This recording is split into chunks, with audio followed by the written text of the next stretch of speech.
Robert Plank Show, episode 314. Day job to dream job. Have a plan B, become your own boss, and enjoy what you do while making money with Kathy Brunner. Hey everybody, and welcome back to the show. We're talking right now with Kathy Brunner, and Kathy is a certified career coach and entrepreneur specialist. Now, Kathy's business is Last Brand Standing, and she's dedicated to assisting those looking to make their jump from day job to dream job a complete success. She's also the author of the book Finding Your Fire, which is a guide to help people discover how to take a passion and create a business around it. And Kathy has several coaching programs, including the Be Your Own Boss program and the Entrepreneur Business Startup program. And she works with many people who have been in successful careers but are looking for an encore career doing what they truly love. So Kathy, welcome to the show. Well, hi. Thanks very much. Great to be here. I'm glad that you're here. And so this whole subject of kind of quitting your job or transitioning from kind of an employee to an entrepreneur, I really like this subject because there's a lot of sort of like emotional baggage that people need a lot of help with. And I went through this. I know a lot of people who went through this kind of thing where you kind of get to the point where things are bad but not quite bad enough, and we say, well, we need to make the jump. And then that sort of those transition years are for me always kind of the most interesting because that's where I kind of made a lot of progress. And so quitting the day job to get to the entrepreneur sort of stage, I mean, what are your thoughts on that? Well, I think everybody should have a plan B no matter what, whether you're interested in quitting your day job or thinking about quitting your day job simply because you can't handle the issues anymore. Maybe the culture of the job doesn't meet your culture. The values in the job aren't quite meshing with your values. You just might have had it. You may be disinterested in your field, and maybe that's the reason you're thinking you want to take that jump. Or you may be very satisfied in your job and thinking, I'll just stay here until I retire. But the lack of planning, a plan B, and maybe creating something that you can get some income from is really dangerous because, as we know, lots of people. I just talked with a gentleman last week who,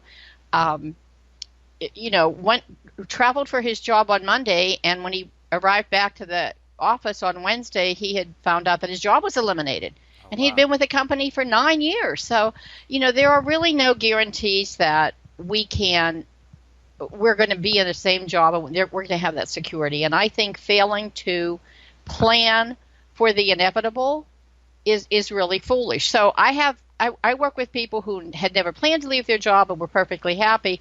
Then something happened, they were out of work, as well as people who had been planning for a long time to leave their job and really never got up enough of the guts or a plan to actually go about doing it. So I think that, looking and saying, can I leave my day job? I think at any time that you have to or you want to, you should have a plan in place that you're able to.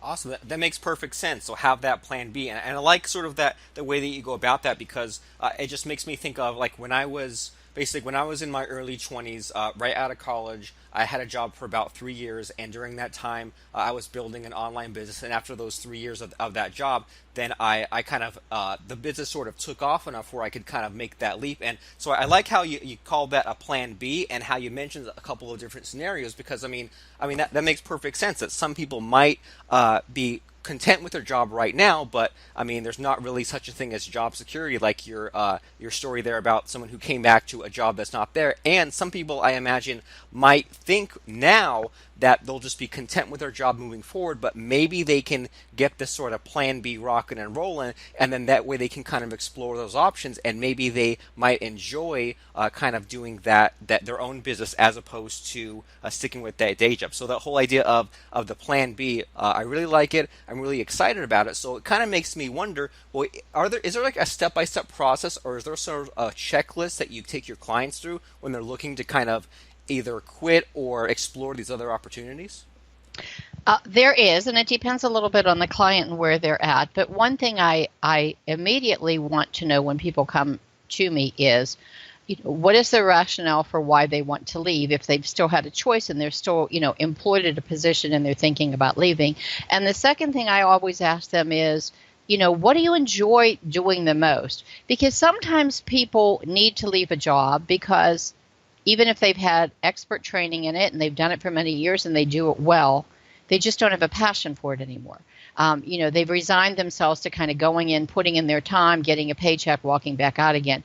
That doesn't sound so bad, but it may not sound so bad doing it for 5 years or 10 years. If you're doing it for 15 or 20 years, it can get a little stale, and beyond that, it can get downright unbearable. So what I want to know is why they want to leave their job, so that we don't plan a business for them or a strategy for them to move into any type of business or career where they're going to have that same issue come up again. For some people, for example, they like the fact that they can plan their own schedule. They like the fact that, they're going to be in their own kind of cubicle or their own office or doing their own thing, and they don't want anybody to kind of be over them.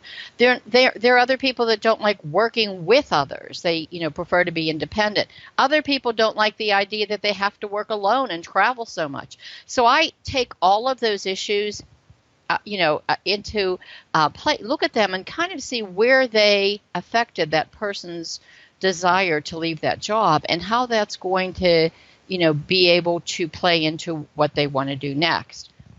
And then, of course, we look at interests and passion and things that really speak to their heart.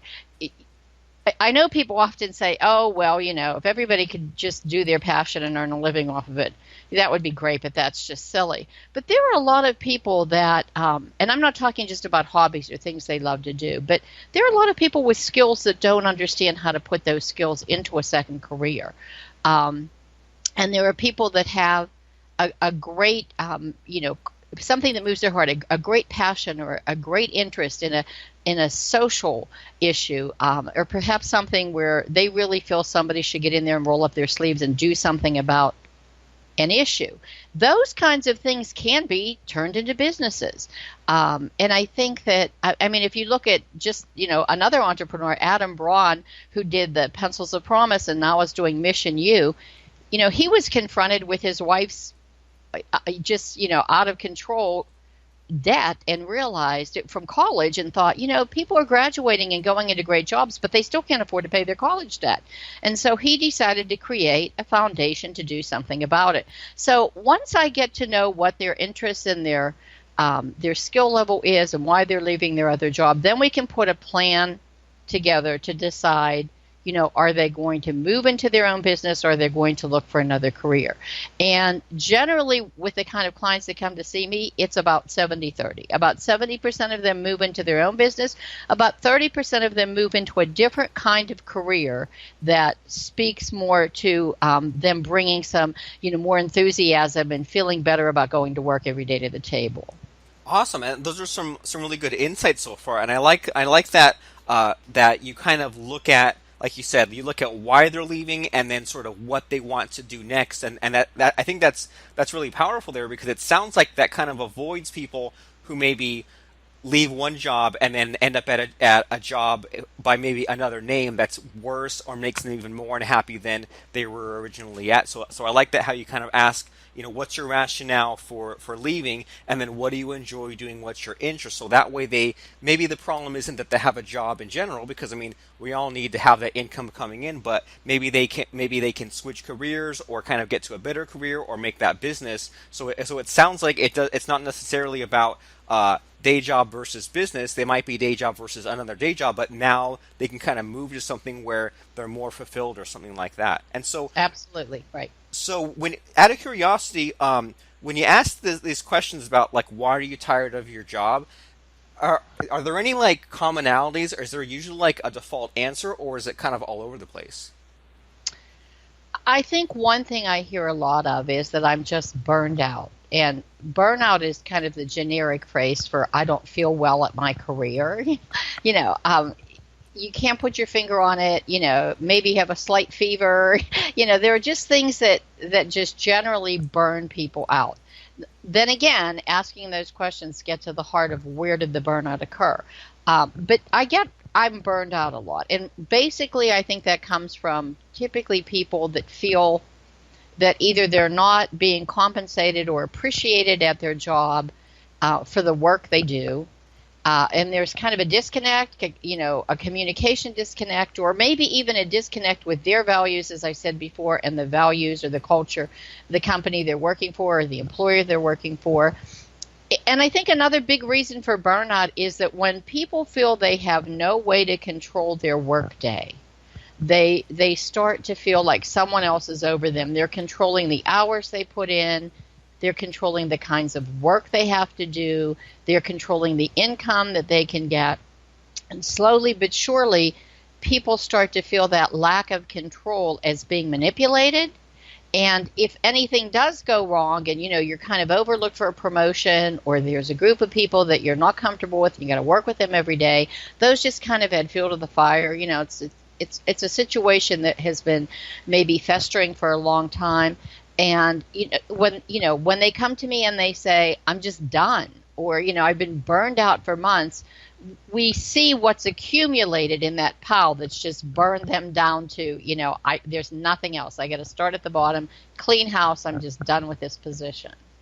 Awesome. I can totally relate to that, and I can relate to having sort of the control taken away, not even just in the workday, but in general, right? Like if someone's been kind of boxed in and like living the same kind of life for years and years, having the same hours in the day and doing the same things every weekday, and having to be stuck in this job because of bills and stuff like that. I can definitely relate to just feeling like the control is slipping away and not being appreciated, and kind of it doesn't even matter what you do, how hard you work or whatever. It's like nothing really gives. So I can totally relate to that. And so it kind of makes me think of, when I was kind of working to quit my job, I would start to make like little lists, not really huge long lists, but lists like I said, well, I need to get this amount of income coming in. I need to have this amount saved. I need to go through this formality to get the health insurance going on. I need to figure out how can I replace the missing social coworker thing. And so sort of along those lines, so you have these clients and you figure out, what do they not like about their job? What do they like? Usually it's burnout. So then after that, sort of what's the next step? Do you have them make some kind of list like that, or do you have them take some sort of action? What happens after they identify the problem? Sure. Well, obviously, once they recognize what it is they want to leave, then we develop a step-by-step plan for the kind of income earning, opportunity they are going to go into next. So, and I do look at things like, it may be you left a job and you were making $40,000, and now you want to go into a business and your goal is to make, $500,000. Well, that's a great goal. But, I work with people on the steps that it takes to get there realistically with what they want to do. And so for some of them, it might be a situation where we're looking for trade-offs. Well, you may want to work a 15-hour week, but you may not be able to earn $500,000 a year with a 15-hour week doing what you're doing. So what else can you do to earn that income? So what I'm actually looking for is what their ultimate goal is in terms of a business owner. Do they just simply, want to replace the income they had?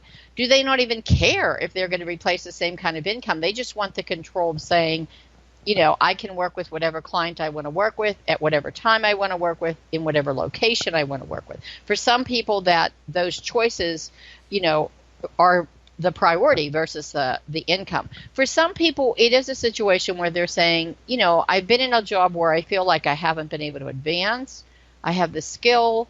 I don't see myself ever making any more money, but I have this idea, and I think if I had this business, I could really get it rolling. So wherever they're at, I meet them there, and then we talk about where they want to go. And we put the steps into place to, develop a business or direct them in the area of a career where they can actually foresee some of those things happening. And for a lot of people, I think they've already kind of had an idea in their head for a while what they would do.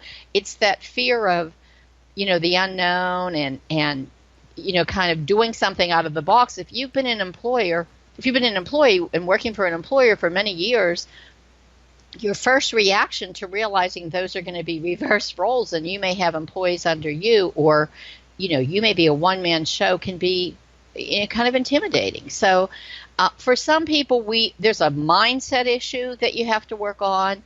There's, kind of a a plan of sequence where they're going to have to, decide what time and what effort and what resources they're going to put in to achieve what they want as a final outcome. So, several different dynamics go into play depending on where they're at in that stage. I think that for a lot of people, when they realize the advantage of being an entrepreneur, if they can direct their time and their resources and their energies towards achieving that, they understand that very little will stand in the way of success. So it's just a matter of, them determining, okay, is this what I want to do? And for a lot of them, they're doing that as a side job. They're creating their business while they're still working for someone. So they're working more than they've ever worked in their life, but loving it because they know where this is going to end up. Awesome. I like that. And I like the idea of trade-offs that, if you kind of if people break down like what it is that they want to get out of a job, right? Which isn't just money. There's like the fulfillment and like all Right. that aspect. If they look at it and say, well, if only I had the same kind of job, but I had, more freedom, or if I could live anywhere or work whatever hours, and then maybe the money does matter or it doesn't matter. That's very interesting to me, of kind of breaking it down into those pieces, then it kind of like just swapping out the parts of your job or your career that you don't like. And so as far as that sort of that like fearing of the unknown and all that kind of baggage that you mentioned there, I mean, what sort of solutions do you have for people who just kind of either like they get overwhelmed at the thought, or like the scope is too big, or they just like they figure maybe they're too old in life, or like what are your sort of responses to all those different like fears of the unknowns that come in? Most of the time, Robert, when I work with people, I recognize that they have a mindset as to what they're going to be able to achieve, and an idea or kind of a belief system about, where they're going to be able to go. And much of that time, much of that mindset and much of the time that we spend is on developing the right kind of mindset to get them where they want to be. So when, they're talking about it's too old to start this, I don't have this kind of training, I probably can't do that. I actually go through with my clients who are in that stage and whose mindset is really the thing that's preventing them from moving forward. They've got maybe a lot of things in place, but they just can't launch. I go through an exercise with them where we actually create a plan for them to move into the right kind of mindset. Because for some people, they've deferred to everyone else's opinion for so long. And, they've always been controlled by someone telling them what to do, how to do it, making suggestions. And so they're used to asking for people's opinions. So much so that if someone says to them, oh, you're too old to start a business, or you probably would never succeed in that, or I don't know that that would be a good thing for you. They take that to heart and they internalize that. So for many people, what someone else has already planned for them is what they've settled on for themselves. So, we talk a lot about, how to get out of that settling mode and how to get out of that mode of just, being undermined by the little voices in your head, so to speak, so that every time you reach a point where you're just ready to move on, you've got a voice that comes back and starts nagging you and telling you all these things in your mind that kept you from launching in the first part. Most people, when I can get them through the mindset exercise, they're well on their way to being successful, because I find that the number one thing that holds a lot of people back is what their mind tells them they can't do. Awesome. That's pretty good. And I think that that's one of those weird like sort of spooky things where like when I think back about different times where like I hesitated or I was held back or I didn't really go for it, like it always came down to like a mindset thing, and a lot of times I could even identify like one of those sort of subcategories that you mentioned. Like either I thought my mindset was okay, but then I was kind of stuck in this same pattern for such a long time that I just felt like any other way of thinking other than what I kind of boxed myself into, then I kind of wouldn't go for it. Or having like that negative self-talk in the head, or having just those bad people in the social support system. And I can definitely, I see people and I see it and I recognize it, because I used to do this all the time, and I still might if I'm not careful. But I used to have this kind of thing of, if I would if there was like a big risk to take, right? Like going to an event or quitting my job, I would kind of ask around for opinions until I found the one person out of like 10 that said don't do it, and I said, aha, see, I asked all these people who said go for it, just to get to that one person who said don't do it. See, I knew it. I didn't have to do it. So so do you mind like kind of explaining a little bit about this exercise, or just about how to kind of overcome that sort of settling tendency? Well, one of the things I do with my clients is I ask them if they've made a decision in the past that they regretted, and if that decision was based on someone else's opinion or someone else's suggestion as to their direction. For a lot of them, it's actually, the regret was the career they went into. Some of them say, I followed in my father and my mother's footsteps and I became a teacher, or I became, a salesman. I went into, communications. I did this, I did that, and I really didn't want to. I didn't know what I was doing, and someone suggested this, so I just followed it. And, so we start to talk about some of the decisions in their past that they regretted. And we look at why they made those decisions. Sometimes it is just they made the decisions and they have to accept the responsibility. But quite frequently, some of those decisions were based on someone else kind of planning for them a path that they may not have wanted to go on, but they felt like they had no other choice to do. So, we talk a little bit about that, and then we talk about, what other decisions they've made that they really are glad they've made. And for many of them, they begin to see that they do have a very good decision-making process. Most people make adequate decisions for themselves, if not very adequate decisions for themselves. But whenever you get, like you said, the one person out of 10 who would say, oh no, don't do that, that's not a good idea, you start to, we tend to magnify the negative. And so if you've heard somebody in the past say, well, you're not an organized person, then when you go to start a business, your first thought is, 11 years ago, somebody told me I wasn't an organized person, so I probably can't do this. It's amazing the negative things you bring up. People who say, well, you never finish what you start. Or I don't see you very committed to that. Or, well, I didn't know you had that interest. Do you really think that's a good thing for you?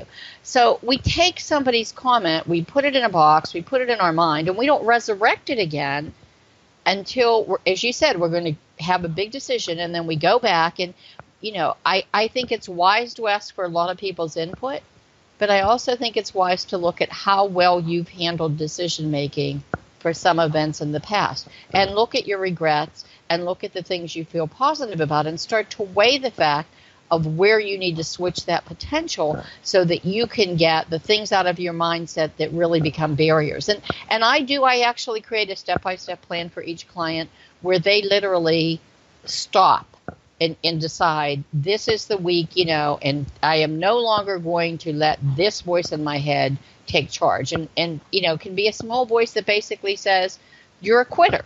And, what I tell them is, every time that voice comes up in your mind, then you need to tell yourself, I'm not anymore. I'm done. I threw it away. I'm not a quitter. That doesn't exist. That was in my past. It's not the past. But there's a lot of different kinds of, I think, personality, traits that we absorb that we don't really have, but they're either what we think other people's opinions are of us, or they're people's opinions of us who don't even know us very well. And so, getting past that mindset for some people is that one last obstacle they need to do, and then they can finally move into that arena they want to move into.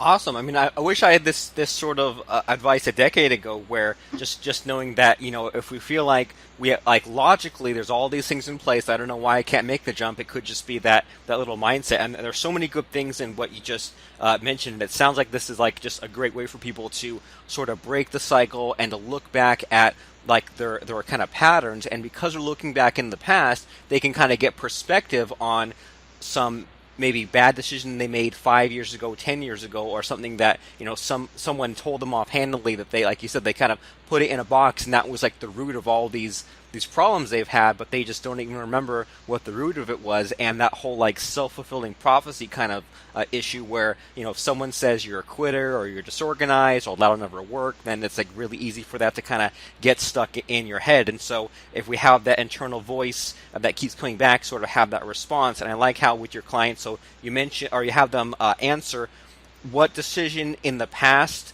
that they've regretted, or maybe a decision that seemed like it was kind of made instead of them making it. What decisions have they made that are based on others' opinions or suggestions? And then what decisions are they glad that they made? So maybe they can kind of see the contrast there of seeing like, okay, well, like the problem I'm having right now is just because of something from 10 years ago, but then in the meantime, I've done all these good things, so why not just kind of make a little bit of an adjustment, a little bit of a course correction? So, I mean, I love it. It's awesome stuff. So if people are kind of listening to our conversation today and they like what you've had to say and they want to kind of jump in on this this coaching thing that you said that you do, can you kind of tell us about your websites and those kinds of things that you do, where people can kind of get in touch with you for whatever kind of way that they want to? Sure. My website is kathybrunner.com. There are free resources on there that they can access. They can sign up for a newsletter. They can sign up from some modules where we do some free teaching. There's a blueprint for leaving your day job. And, there's all kinds of programs on there. Some of them are programs that basically are almost designed so that they can go through it as fast or as slow as they want to. They can read about the specific kind of programs. And then I offer the coaching, which, just basically can be a one-on-one kind of deal where they just need somebody to get them through a little stage of, maybe an issue they're having with the business they want to start, or they've already started, or maybe just getting their idea into business form. And we can do that if they're local. I'm in the Atlanta area. I can meet with clients face-to-face. If they're out of the Atlanta area, I can do that via Skype. Go to meeting, a variety of forms that we do that works convenient to them. There's a place on the website where they can sign up for a free 30-minute consult. And sometimes, we talk and they just leave feeling better, and, we don't need to even talk anymore. And sometimes that talk gets them thinking, and, they can come back for more, whatever works for them. I have several programs that I offer regularly, so they're always welcome to check back and find out what those programs are on the website. But I really love to connect with people who are interested in finding how they're going to earn their income and love what they're doing for the rest of their lives. Awesome. Well, that's a pretty good goal to hit, right? You only get one life. What's the point of Yeah. of living a whole thing miserable or living someone else's life? So everyone should go right now to kathybrunner.com. That's KATHYBRUNNER.com to check out that newsletter, the blueprint for leaving your job, contact her if you want coaching. And then when they're on kathybrunner.com, which of these links should they click on to take advantage of that 30-minute consult you mentioned? There's a link on there that says contact me. Okay. And when they click on that, they'll be given an opportunity to sign up for a consult. In my newsletter, I always offer a link as well for that. And they can follow me on Facebook. I'm at Facebook under Finding Your Fire. So, I frequently post the links to being able to contact me on Facebook as well. So any way they do that, they can get a hold of me. Awesome stuff. So get a hold of Kathy any which way that you can. I mean, you're in a lot of ways, your life depends on it. If you're the kind of person that you kind of feel like something's not quite right, if you kind of settled, if you feel like you've made bad decisions, if you know that you need to be taking more risks than you haven't, then you need to get your fire back. You need to develop your plan B, and Kathy is the person that will help you to do that. So go to kathybrunner.com and fill out that form and contact her. And if you're driving, pull over and just write that down really quick, kathybrunner.com, because you need to live the best life that you can. And whether that means a better career, whether that means having a business or whatever, you need to do that whole, that goofy, cliched, pursue your dreams and make your dreams come true and all that. So kathybrunner.com is the place to go. And I want to thank you so much, Kathy, for dispensing some of that knowledge and sharing what you had to share with us today. Oh, it was my pleasure. Happy to be here. Check out the latest episodes of our podcast on the web at robertplank.com and subscribe to us on iTunes at robertplank.com/iTunes.